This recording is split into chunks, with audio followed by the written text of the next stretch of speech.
பாளையங்கோட்டை அரசு சித்த மருத்துவக் கல்லூரி 60வது ஆண்டு நிறைவு விழாவினை முன்னிட்டு சித்த மருத்துவக் கல்லூரி அருகே உள்ள நேருஜி கலையரங்கத்தில் சிறப்பு சித்த மூலிகை மருந்துகள் கண்காட்சி நடைபெற்று வருகிறது. இதில் ஏராளமான ஸ்டால்கள் இடம்பெற்றுள்ளன. குறிப்பாக கிரீன் மில்க் கான்செப்ட்ஸ் கம்பெனியின் மூலிகை மருந்து பொருட்கள் காட்சிப்படுத்தப்பட்டுள்ளன. இந்த கண்காட்சியினை சித்தா டாக்டர்கள், பேராசிரியர்கள் மற்றும் கல்லூரி மாணவர்கள், பொதுமக்கள் ஆகியோர் பார்வையிட்டு வருகின்றனர். தொடர்ந்து கிரீன் மில்க் கான்செப்ட்ஸ் அபெக்ஸ் கம்பெனியின் முதன்மை மேலாளர் ஸ்ரீதர், துணை மேலாளர் ராகவன் ஆகியோர் மூலிகை மருந்து டானிக்கை அறிமுகப்படுத்தினர். வாமனா ஸ்பெஷாலிட்டி கேர் மருத்துவமனை சார்பில் பேட்டை MNP பள்ளிவாசல் தெருவில் அமைந்துள்ள ஹிதாயத்துல் இக்வான் நர்சரி பள்ளிக்கூடத்தில் வைத்து இலவச மருத்துவ முகாம் நடைபெற்றது. இந்த முகாமினை பேட்டை முகமது நமனார் பள்ளிவாசல் தலைவர் தாதா பீர், மத்தும் ஞானியார் பள்ளிவாசல் தலைவர் அப்துல் காதர், பள்ளி தாளாளர் நியாஸ் அகமது ஆகியோர் கலந்து கொண்டு துவக்கி வைத்தனர். இந்த முகாமில் எலும்பியல் மற்றும் முதுகு தண்டவட சிகிச்சை நிபுணர் டாக்டர் பாலமுருகன் மற்றும் பெண்கள் நோய் மற்றும் பொது மருத்துவ நிபுணர் டாக்டர் சீதா ஆகியோர் கலந்து கொண்டு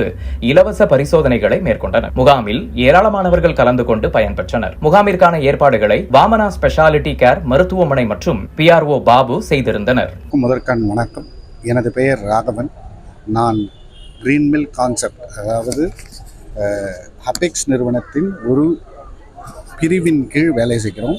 இந்த பிரிவு சித்தா ஆயுர்வேத மருந்துகளை மட்டுமே உருவாக்கி பயன்படுத்த கொடுக்கிறோம். மக்களுடைய வியாதிகள், நோய்கள் தீர இந்த மருந்துகளை நாங்கள் விநியோகித்தோம். நாங்கள் இந்த வைரவிழா ஆண்டு பாளையங்கோட்டை சித்தா மெடிக்கல் காலேஜ் வைரவிழா ஆண்டில் பங்கேற்பதில் மிகுந்த மகிழ்ச்சி அடைகிறோம். இது எங்களுடைய ஸ்டால். இதில் நாங்கள் எங்கள் மருந்துகளை பார்வைக்காக வைத்திருக்கிறோம். மருத்துவர்கள் பார்வைக்காக இந்த மருந்துகள் பல சித்தா மருத்துவர்களால் உபயோகிக்கப்படுகிறது. தமிழகம் முழுவதும் உள்ள சித்தா மருத்துவர்கள் இந்த மருந்தை உபயோகித்து பல நோயாளிகள் பல நிவாரணங்கள் பெற்றுதல்லாத மருத்துவர்கள் கூறியுள்ளார்கள். இதில் எங்களுடைய முக்கியமான மருந்து ஃபார்பிளட் என்ற மருந்து. இது ஹீமோகுளோபின், அதாவது அனிமியா என்ற இது இரத்த சோகைக்கு மிகுந்த உபயோகமான மருந்து. இது இரத்த சோகையை நிவர்த்தி செய்கிறது. இது நான் கூறவில்லை, சித்த மருத்துவர்கள் கூறியுள்ளார்கள். இதில் உள்ள மருந்துகள் எல்லாமே சித்த ஆயுர்வேத புத்தகங்களிலிருந்து எடுக்கப்பட்ட மருந்துகள். அதற்கு பிறகு எங்களிடம் டயசன் பிளஸ் என்ற மருந்து இருக்கிறது. இது டயபெட்டிஸ்க்கு, நீரிழிவு நோய்க்கு ஒரு தகுந்த மருந்து என்று சித்த மருத்துவர்களால் கூறப்படுகிறது. இதை தவிர எங்களிடம் ட்ரைகிளைஸ் என்ற ஒரு மருந்து இருக்கிறது. அது கொலஸ்ட்ரால், அதாவது கொழுப்பு குறைப்பதற்கு உபயோகப்படுகிறது. இதைப்போல் பல மருந்து, காஃப், நிறைய மருந்துகள் இருக்கின்றன எங்கள் கிட்ட. எல்லாத்தையும் இப்போ சொல்லலை. கார்டிலான்னு ஒன்று இருக்குது, அது ஹார்ட்டுக்கு ரொம்ப நல்லது. அதாவது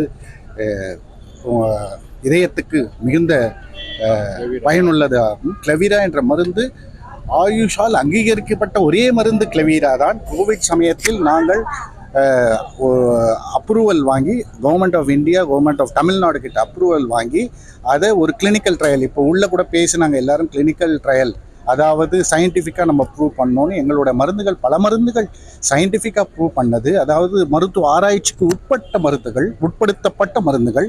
இது சயின்டிஃபிக் ஆராய்ச்சி நோயாளிகளுக்கு உட்படுத்தப்பட்டு அதன் மூலம் அந்த பேப்பர்களெல்லாம் வேறு பப்ளிகேஷனில், இன்டர்நேஷ்னல், நேஷ்னல் பப்ளிகேஷனில் பப்ளிஷ் பண்ணியிருக்காங்க. இதன் மூலம் நாங்கள் என்ன சொல்கிறோம்னா, எங்களிடம் உள்ள தரமான சித்த மருந்துகளை மக்களுக்கு மேன்மேலும் பயன்படுத்துவதால் நோயிலிருந்து நிவாரணம் பெறவும், நோய் அணுகாமல் காக்கவும், ப்ரிவென்டிவாகவும் இந்த மருந்துகள் மிகவும் பயன்படும். எங்கள்கிட்ட ஒரு இம்யூனிட்டி என்ற ஒரு மருந்து உள்ளது. இது நோய் எதிர்ப்பு சக்தியை அதிகரிக்கும் மருந்து. இது மாதிரி எங்களிடம் லிவர் ப்ராப்ளம் வராமல் இருக்கிறதுக்கு, இதய நோய் வராமல் இருக்கிறதுக்கு, இது மாதிரி ப்ரிவென்டிவ் மெடிசன்ஸும் இருக்குது, ட்ரீட்மெண்ட் மெடிசன்ஸும் இருக்குது. இது எல்லாமே சித்த புத்தகங்களிலிருந்தும் ஆயுர்வேத புத்தகங்களிலிருந்து எடுக்கப்பட்டது. நாங்கள் இந்த பணியை தொடர்ந்து செய்ய மருத்துவர்கள் எங்களுக்கு மிகவும் உதவுகிறார்கள். அதனால் நாங்கள் இந்த விழாவில் பங்கேற்றதுக்கு மிக மிக மகிழ்ச்சி அடைகிறோம். தேங்க்யூ. வணக்கம்.